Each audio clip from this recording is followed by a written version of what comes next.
اب موسیٰ ایک چھوٹا لڑکا نہیں رہا بلکہ ایک بڑا آدمی بن گیا، اور وہ شہزادہ ہوتے ہوئے فرعون کے محل میں رہتا تھا۔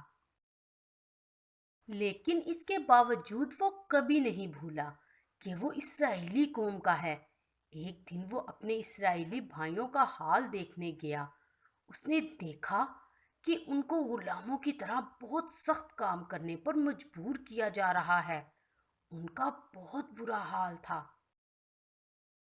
اوہ، یہ دیکھیں، وہاں کیا ہو رہا ہے؟ موسیٰ نے دیکھا کہ فرعون کے نوکر ایک اسرائیلی آدمی کی خوب پٹائی کر رہا ہے۔ موسیٰ کو بہت غصہ آیا۔ اس نے ادھر ادھر نظر کی تاکہ پتہ چلے کہ کوئی اس کو تو نہیں دیکھ رہا۔ پھر اس نے اس مصری آدمی کو مار ڈالا۔ اپنے اس کام کو چھپانے کے لیے اس نے جلدی سے لاش کو ریت میں دفنایا تاکہ کسی کو پتہ نہ چلے کہ اس نے کیا کیا ہے۔ لیکن وہ بالکل بھول گیا تھا کہ خدا ہمارا ہر ایک کام دیکھتا ہے۔ اگلے دن موسیٰ دوبارہ اپنی قوم کے بھائیوں کی حالت دیکھنے کے لیے اسی جگہ گیا، لیکن اس دفعہ اس کے سامنے دو اسرائیلی آدمی ایک دوسرے کے ساتھ لڑ رہے تھے۔ جس آدمی نے غلطی کی تھی، موسیٰ نے اس سے کہا، یہ تم کیا کر رہے ہو؟ اس آدمی نے جواب دیا، تم کون ہو جو میرا انصاف کرو گے؟ کیا تم اس مصری کی طرح مجھے بھی قتل کرنا چاہتے ہو؟ موسیٰ یہ سن کر ایک دم ڈر گیا۔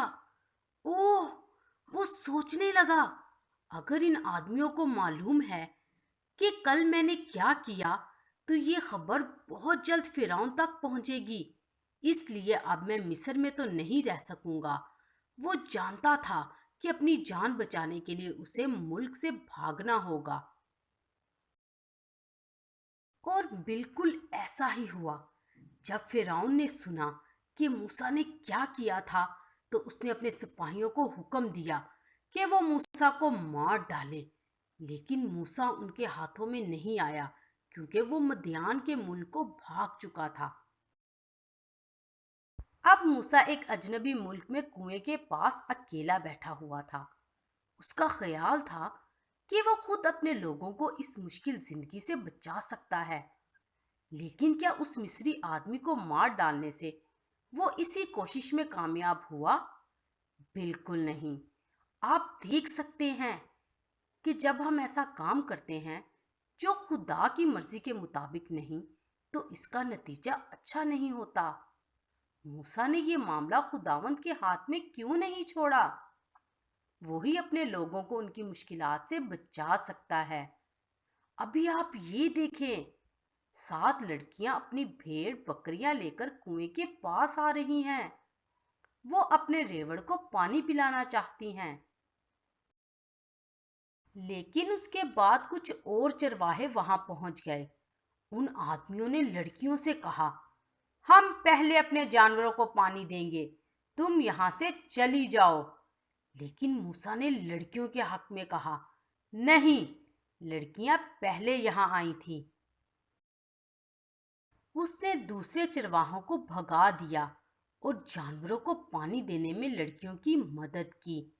وہ 7 لڑکیاں بہنیں تھیں اور آج وہ موسیٰ کی مدد سے وقت سے پہلے اپنے گھر واپس آئیں۔ لڑکیوں کے باپ نے حیرانی سے ان سے پوچھا، تم آج اتنی جلدی کیسے واپس آئی ہو؟ پھر لڑکیوں نے کنویں پر بیٹھے ہوئے مصری آدمی کے بارے میں اسے بتایا اور یہ بھی کہ اس نے کس طرح ان کی مدد کی تھی۔ ان کے باپ نے کہا، تم نے اسے کیوں گھر نہیں بلایا تاکہ وہ ہمارے ساتھ کھانا کھائے؟ اب جلدی سے جا کر اسے لے آؤ۔ جب لڑکیاں موسیٰ کو لے کر آئیں تو ان کے باپ نے جو ایک کاہن تھا موسیٰ سے کہا، تم میرے پاس ٹھہر سکتے ہو۔ موسیٰ نے فیصلہ کیا کہ وہ ان کے گھر میں رہے گا، اور پھر اس آدمی نے اپنی بیٹیوں میں سے ایک سے موسیٰ کی شادی بھی کرائی۔ اب موسیٰ اس اجنبی ملک میں رہنے لگا۔ آپ کا کیا خیال ہے؟ کیا وہ کبھی مصر میں اپنے خاندان کے بارے میں سوچتا تھا؟ بے شک خدا اپنے لوگوں کو یاد کر رہا تھا۔ اب فرعون مر چکا تھا اور ایک نیا فرعون تخت پر بیٹھا ہوا تھا۔ لیکن اب بھی اسرائیلی قوم کے لوگ مصر میں غلامی کی زندگی گزار رہے تھے۔ وہ ہر روز اس نئے فرعون کے لیے سخت محنت کرتے تھے۔ وہ بار بار خداوند کو پکار پکار کر کہتے تھے، اے خداوند، اس سخت زندگی سے ہمیں چھڑا۔